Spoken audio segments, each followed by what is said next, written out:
Hoje eu vou trazer um pouquinho o que eu tenho aprendido com a pedagogia logosófica sobre como formar os conceitos e criar as defesas mentais. Eu me chamo Luciana Caixeta Queiroz Geraldo. Então, onde estão as defesas do ser humano? Como que eu observo que Deus criou cada ser vivo e suas defesas para perpetuar? Por exemplo, as plantas. Como que elas se defendem? Temos as rosas, por exemplo, que têm os espinhos, uma forma delas se defender. E os animais?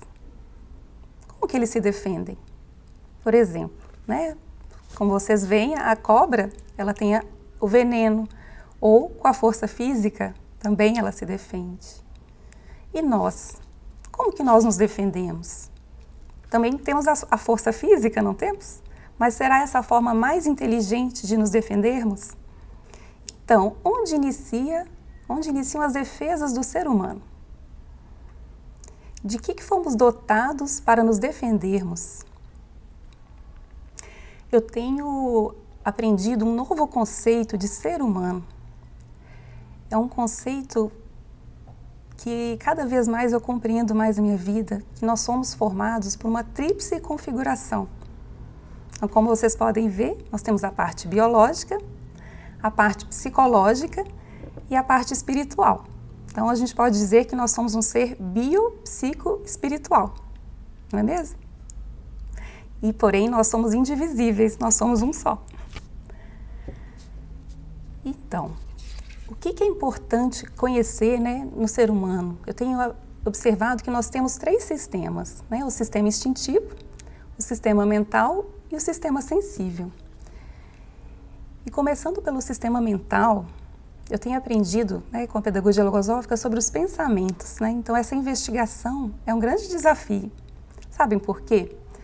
Porque a gente tem que observar os pensamentos que existem na nossa mente, quais que nos dominam, o que eles nos levam a fazer, o que a gente sente quando um ou outro atua. Então, é um grande desafio, não é mesmo? E para isso, também tenho descoberto os recursos que eu possuo para fazer essa investigação, que são as faculdades mentais. Por exemplo, a faculdade de recordar, a faculdade de observar, a faculdade de entender, a faculdade de pensar, também temos a faculdade de imaginar e muitas outras. Em conjunto, essas faculdades, elas formam a inteligência do ser humano. E por que eu tenho trazido isso? Porque esses conceitos são muito importantes na criação das defesas mentais. E o conceito de pensamento, ele é essencial nessa criação. Sabe por quê? Porque os pensamentos são os agentes causais de tudo aquilo que a gente vive, seja bom ou ruim. Então, a gente precisa conhecer muito bem os nossos pensamentos. Agora, eu vou trazer um exemplo, por exemplo, quando eu sou ríspida com alguém. Naquele mesmo momento, a sensibilidade atua, não atua? E aí, quando eu vou analisar essa experiência, eu tento recordar o que aconteceu antes que me levou a atuar dessa forma inconsciente. E aí, quando eu analiso a experiência, eu vejo que ou foi um pensamento de intolerância, ou foi de rancor, ou uma irritabilidade, Então, eu tenho que fazer uma investigação de qual foi o agente causal que me levou a atuar daquela forma, que eu não gostaria.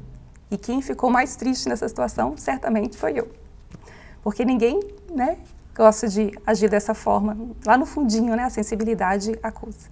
Então, esses conceitos, esses conhecimentos de si mesmo, eles são uma fonte para a gente criar essas defesas mentais, porque tudo começa na vida interna e depois se exterioriza para a vida externa e reflete aquilo que tem dentro, fora. Eu vou trazer um pouquinho do relato de uma experiência que nós vivemos na ética, quando há alguns anos eu fui professora. E nós buscávamos levar os conceitos da pedagogia logosófica de forma muito prática. E um conceito que a gente queria muito levar para as crianças, que a gente observava que estava precisando para elas observar esses movimentos dentro delas, é o conceito de vontade. E é um conceito muito novo, né? Para mim, é um conceito diferente do que eu, né, já li em outros lugares na pedagogia logosófica. O autor ensina o seguinte, que a vontade é uma força psíquica que move as energias humanas e põe em atividade as determinações da inteligência para o bem, defesa e superação do indivíduo. Então podemos dizer que quando a gente move a vontade, isso é uma defesa? Mover a própria vontade? Então, para apresentar esse conceito, né, como a gente se esforça muito para levar de forma, né, mais palpável para as crianças, a gente usa o recurso da analogia, que é um recurso muito importante que a gente vê na pedagogia logosófica, que facilita, né, as crianças a acessar esses conceitos que são muito profundos para a vida, né, para elas entenderem o que se passa dentro delas a partir de algo que acontece fora. Então, nós recordamos da primeira lei de Newton, que elas já tiveram acesso, né, em algumas atividades do colégio, né, e a gente recordou desse conceito. E é o seguinte, que todo corpo continua em repouso ou em movimento retilíneo e uniforme, a menos que uma força atue sobre ele. Então, para tudo se mover, precisa de uma força. Então, para isso, nós desenhamos lá no quadro um ponto A e um ponto B. E falamos com elas o seguinte, se a gente quer que uma caixa saia do ponto A e vá para o ponto B, o que a gente precisa fazer? Elas, empurrar, prof. Empurrar. Tá, então empurrar seria o quê? É uma força que a gente aplica para sair de um ponto para o outro, assim. E aí a gente foi mais além. E dentro de nós? Quando a gente, né, precisa sair de um ponto, a gente quer aprender algo, né, para ir ou mudar ou superar algo e para ir para um outro ponto da vida. O que a gente precisa fazer? A gente quer, por exemplo, ser mais colaborador, né? O que a gente precisa fazer? A gente precisa fazer esforço? Falar, elas pensaram, foi muito bonitinho, eu lembro dos movimentos. E elas foram trazendo que não adianta querer, que a gente tem que tentar até conseguir e que a gente precisa ter boa vontade, né? E foram trazendo o que elas observam, né, dentro delas, assim, frente às experiências que elas vivem na escola, com as famílias, né? Até trouxeram alguns exemplos, assim, de quando tiraram a rodinha para aprender a ler, enfim. Bom, enquanto a gente foi, né, trazendo isso, eu fui recordando dos esforços que eu realizo também, né, para mover a minha vontade para o bem, né, para me superar, para vencer as lutas internas, né, porque eu tenho aprendido que a vida é assim, né, dentro tem sempre que me mover, porque o bem eu preciso fazer o esforço, né, e para o mal eu não preciso fazer o esforço, né. O bem está vinculado a tudo aquilo que está relacionado à minha evolução. E quando é algo contrário, é o mal que está atuando, né? Quando eu não consigo dar esse passo. E para clarear um pouco mais, nós tivemos uma outra ideia na equipe de ética. Nós levamos um cabo de guerra para dentro de sala. Então, nós levamos uma corda para a gente brincar e fazer uma analogia também.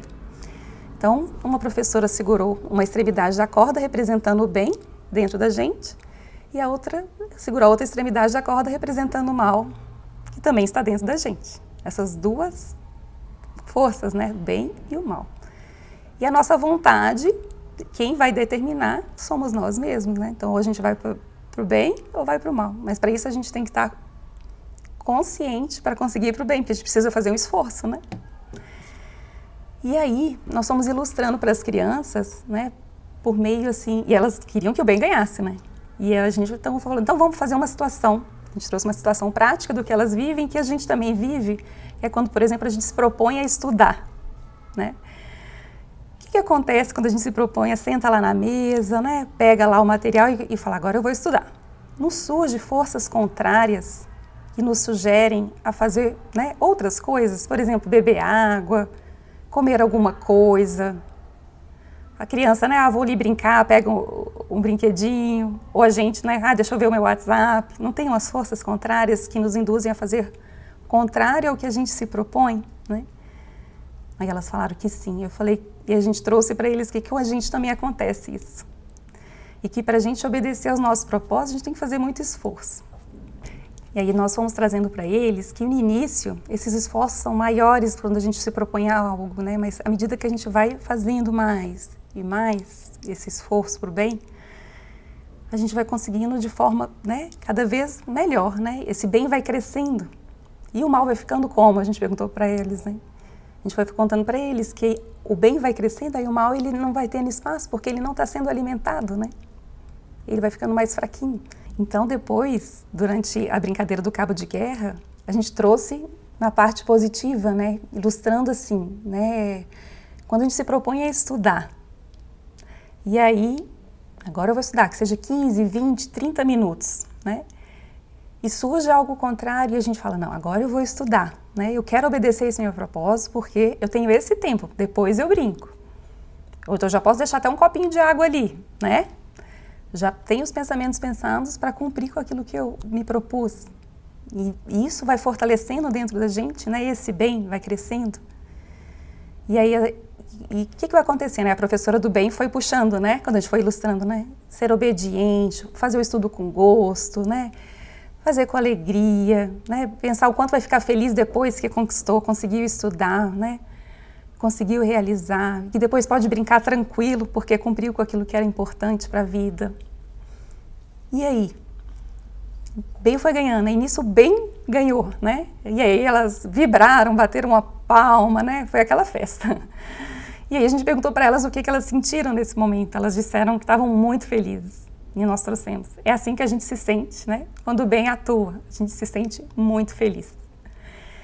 E aí, naquele momento, a gente foi, né, trazendo para elas que isso tudo faz parte da vida, né? E que essas lutas a gente vai viver desde a infância até hoje, na fase adulta, mas que a gente precisa, né, buscar conhecimentos, recursos para a gente sempre fortalecer esse bem que há dentro da gente. Então, eu vou trazer agora alguns relatos das crianças para vocês conhecerem um pouquinho do que foi ficando, né, dessas aulas. Hoje recordamos da aula passada e irei contar o que hoje aconteceu. Toda segunda-feira eu acordo às 6 horas e vou do Córrego até o Campeche, que são bairros aqui de Florianópolis. Dá uma preguiça tão grande que dá vontade de enrolar na cama e não sair. Mas estou conseguindo vencer o pensamento. Ele está observando essa luta dentro dele para levantar no horário que ele se propôs, né? Bonitinho, né? Isso acontece com adulto também, né? Então falamos novamente, outra criança. Falamos novamente sobre a falta de vontade. Vou dar outro exemplo. Eu tinha preguiça de lavar louça, acordar cedo para fazer a tarefa. Mas esse mês foi quando eu consegui e fiquei feliz. E agora que consegui uma vez, estou conseguindo várias vezes e isso valeu muito a pena. Que alegria, né?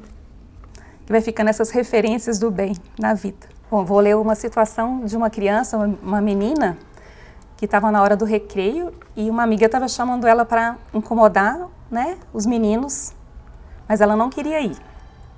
Então ela anotou que os pensamentos que surgiram, de ir lá, né, fazer o que a amiga estava sugerindo, mas ela mesma decidiu que ela não ia. E qual que é o recurso que ela encontrou? Dela ir brincar em outro lugar, aproveitar o recreio e não atrapalhar o recreio dos meninos. Pois ela se colocou no lugar deles, que poderia ser com ela, que ela não ia gostar. E qual que foi o resultado da experiência que ela notou? Que o recreio foi muito bom. Muito divertido esse aprendizado. E uma outra experiência é de uma criança que joga, né, futebol e que ele foi observando que essa prática das defesas mentais tem ajudado muito ele hoje. Que hoje ele consegue se equilibrar em situações em que antes ficava muito nervoso e até chorar. Então esses são alguns dos relatos, né, de alguns alunos que foram trazendo. Agora eu vou deixar um vídeo, né, de uma criança também do colégio, né, trazendo sobre o cultivo do bem dentro dela. No colégio, eu aprendi que sempre a gente tem que controlar nossos pensamentos para sempre fazer o bem. E um exemplo disso é que um dia minha irmã de manhã estava irritando muito. E daí eu fui para natação com ela. E lá, quando a gente acabou, a gente ia vir pro colégio. Só que eu vi a chuteira dela assim, molhando. Então eu pensei, nossa, ela tá me irritando muito hoje de manhã. Eu acho que eu vou deixar, só pra ela ver. Mas daí depois eu pensei melhor. E eu pensei, nossa, mas deve ser muito ruim. Eu não ia gostar se isso daí fosse comigo. Daí eu fui lá e virei a chuteira dela. Daí isso foi um pensamento de bem. Então, vou trazer um trechinho da bibliografia da pedagogia logosófica, né, que representa muito do que eu tenho trazido, do que o autor ensina o seguinte: nada pode contribuir mais para o desenvolvimento de uma vida plena do que a criação de defesas que a amparem no maior grau possível contra o mal. Então, o que eu queria trazer, né, é o que mais eu tenho visto assim com a pedagogia logosófica, da importância de eu constantemente estar revendo os conceitos, né? Nessa busca para eu ser melhor, né? Isso vai favorecendo que eu crie cada vez mais defesas, né? Para me sentir mais livre e mais feliz, né? Então agora eu vou ler um trechinho da bibliografia logosófica que ensina o seguinte: educar para a vida é considerar como um dos seus fins primordiais o aperfeiçoamento de tudo quanto esteja compreendido na existência do ser humano, promovendo a eliminação das deficiências pela correção consciente dos erros e despertando nos seres o afã de superação por força da natural aspiração de servir à humanidade em posições que permitam um maior e melhor aproveitamento das energias internas dedicadas à obra de bem e de profundo sentido humano e espiritual. Obrigada.